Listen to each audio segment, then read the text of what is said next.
Dans cette vidéo, on va se concentrer sur l'objet lead, qui permet de traquer toutes les discussions qui n'ont pas encore abouti sur une discussion liée à du chiffre d'affaires, sur de la prospection. Donc là, on est sur la carte de Romain, directeur commercial chez Nike, et on voit ici qu'il a 2 leads. Un premier qui a été disqualifié, donc pour une raison mauvais timing, et un deuxième qui a été créé. Donc là, on est en phase nouvelle tentative en cours, nouveau. Qu'est-ce qu'on peut voir? C'est que nouveau, il a été créé le 1er avril 2025 et qu'il a été disqualifié le 26 mars 2025. Bon, déjà, l'automatisation n'est pas forcément bonne parce que du coup, ça a ouvert un lead automatiquement 4 jours après. On est sur une période de relance qui est très très courte, mais l'idée, c'est vraiment de vous montrer comment ça fonctionne. On est dans un environnement de démonstration. Donc, lead, là, on est sur un lead par défaut qui est en 5 étapes. Nouveau, c'est-à-dire qu'on n'a pas contacté le contact depuis la création du lead. Tentative en cours, on lui a envoyé un mail, il n'y a pas eu de réponse, on l'a appelé, il n'y a pas eu de réponse. Connecté, soit il a répondu à mon mail, soit il a répondu à mon appel. Qualifié, il y a un vrai besoin. Disqualifié, il n'y a pas de besoin, on dit pourquoi. Concrètement, donc là, je consigne un appel que je vais appeler test et je vais faire comme si Romain ne m'avait pas répondu. Donc aucune réponse. Donc là, automatiquement, HubSpot, qu'est-ce qu'il va faire? C'est qu'il va détecter qu'il n'y a aucune réponse. Moi, j'ai fait consigner parce que j'ai pas encore connecté mon numéro de téléphone. Mais si vous l'avez fait, vous pouvez directement appeler depuis HubSpot. C'est comme ça que HubSpot va détecter qu'il y a eu un appel. Et donc là, je vais recharger ma page. HubSpot a détecté un appel et donc du coup, il passe automatiquement en tentative en cours. Si cette fois-ci, l'appel a été connecté, test 2, alors automatiquement, HubSpot va passer le lead sur l'étape d'après. C'est exactement pareil si Romain répond à mes mails. Il passe à l'étape d'après.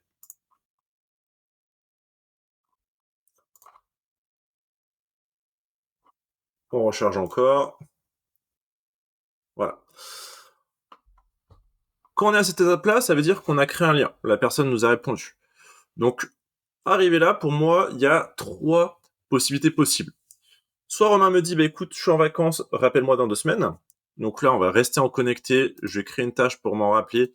Et je vais appeler en vacances, hop, rappeler. Et donc là, je vais mettre une tâche de rappel dans 2 semaines. Comme ça, dans 2 semaines, j'aurai une notification qui va me dire « Et rappel Romain, il t'a dit de te rappeler à ce moment-là ».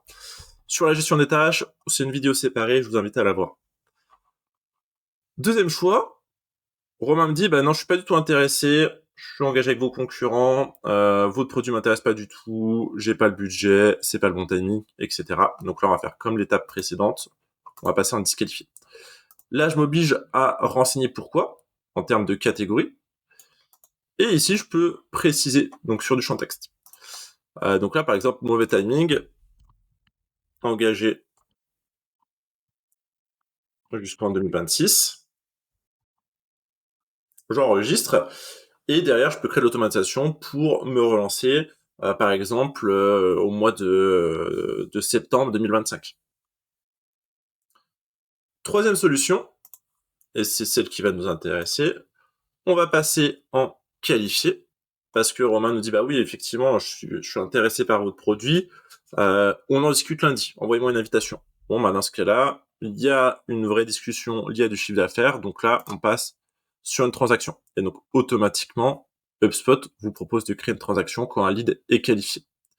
Je vous invite à voir la partie création du pipeline de transaction pour cette partie-là.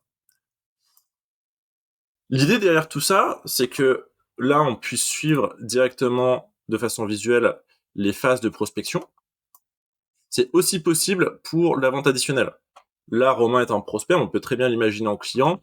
On lui a vendu le produit A, on veut lui vendre le produit B, ou le produit A arrive à expiration et donc du coup, on le relance pour une prolongation, par exemple. Donc là, on va être sur de la vente additionnelle.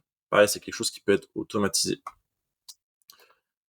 Mais l'idée, c'est qu'on travaille pas que uniquement sur Romain. On peut très bien avoir une base de données de 100, 200, 1000, 3000 personnes en prospect, en tout cas à suivre et à relancer. Donc pour ça, dans HubSpot, on a un espace de vente qui est dédié. Donc l'espace de vente se retrouve ici, espace de travail des ventes. Et dans celui-ci, on a un onglet qui est dédié à la prospection. Donc on retrouve Romain ici, en phase connectée, nouvelle tentative en cours. Et là, on va pouvoir avoir plusieurs types d'informations qu'on va pouvoir bien sûr personnaliser. Donc là, je sais que Nike, c'est un compte cible. Je sais que Christian Dior aussi, c'est un compte cible. Si j'ai envie d'isoler tous mes comptes cibles, donc compte cible, c'est les comptes que je veux absolument signer, par exemple, cette année, j'ai une section dédiée qui se retrouve là pour distinguer qu'est-ce qui est contact prospect classique et de prospect prioritaire. Je vais pouvoir modifier mes colonnes ici et je vais pouvoir avoir tout type d'informations. Par exemple, le rôle d'achat, je sais que Romain, c'est un défenseur du projet. Jean-Marie, lui, c'est un influenceur. Arnaud, pour Dior, qui est un compte cible, c'est l'utilisateur final et c'est aussi l'influenceur. Par contre, Carolina, elle, c'est la décisionnaire. Et je peux aussi dire, par exemple, que c'est elle qui a le budget. Côté Vinci, Romain, c'est le bloqueur. Donc ça veut dire qu'il faut que je trouve d'autres personnes à prospecter, sachant que je vois que j'étais connecté avec lui il y a 4 mois. Je l'ai pas disqualifié, mais en tout cas, j'ai l'information. Et après, on peut avoir pas mal de choses. C'est que on peut voir l'engagement des leads. C'est quelle a été la dernière activité. Est-ce qu'il y a des tâches qui ont été planifiées? Oui, non. Là, par exemple, je peux très bien dire, ici, pour notre bloqueur, tâche à faire. Et du coup, je choisis c'est quoi comme tâche. Donc là, la tâche, ça va être trouver autre décisionnaire, decision maker. Et j'enregistre. J'ai juste oublié de mettre la date. Je vais me fixer ça, par exemple, pour la semaine prochaine. Etc. etc. Maintenant que vous connaissez ça, on va passer dans notre environnement lié à la vidéo et on va créer notre phase de lead. Donc pour ça, on est dans paramètres, on va dans objet, lead, et par défaut, l'objet lead n'est pas activé. Donc nous, on va l'activer, tout simplement. Ce qu'on veut, donc, c'est synchroniser le propriétaire du lead avec le propriétaire du contact ou de l'entreprise. On veut aussi synchroniser son activité. Ici, vous allez pouvoir créer de nouvelles propriétés. Là-dessus, on va voir sur une prochaine vidéo comment créer des propriétés. Et hop. Et ici, on va pouvoir avoir notre fameux pipeline. Donc, nouveau, tentative en cours, connecté, qualifié. Si vous voulez ajouter deux nouvelles phases, vous n'avez qu'à cliquer ici. Par exemple, dans l'immobilier, j'ai déjà vu des entreprises qui aiment bien suivre R1, R2, etc. parce que pour eux, le R1 et le R2 sont en amont de la transaction et c'est pas encore quelque chose de très fiable pour pouvoir voir ça dans les rapports de prévisionnel. Une fois que vos tableaux est bon, ici, vos différentes phases sont bonnes, donc moi, je vais pas les changer parce qu'elles me conviennent très bien. On va aller dans automatiser. Ici, vous avez avoir le choix, notamment sur cette partie-là, créer un lead. Est-ce que vous voulez que le lead soit créé automatiquement, qu'il y ait un nouveau contact, ou est-ce que vous voulez être maître de la création du lead?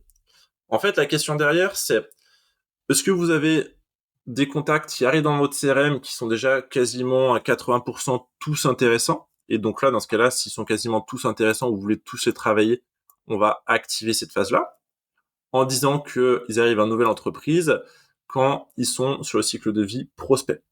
Donc là-dessus, je vous invite à voir la vidéo sur le cycle de vie si vous l'avez raté. Ou si vous avez des contacts dans le CRM qui arrivent et il y a des contacts qui sont intéressants et beaucoup qui ne sont pas du tout intéressants parce que, je sais pas, vous avez beaucoup de spam sur vos formulaires ou vous avez des fichiers d'import de masse qui sont pas très qualifiés et où, du coup, c'est assez compliqué de pas se retrouver noyé. Alors, on décoche cette case-là et manuellement ou via l'automatisation, donc ça, on verra ça sur la partie workflow, vous créez le lead directement à la main.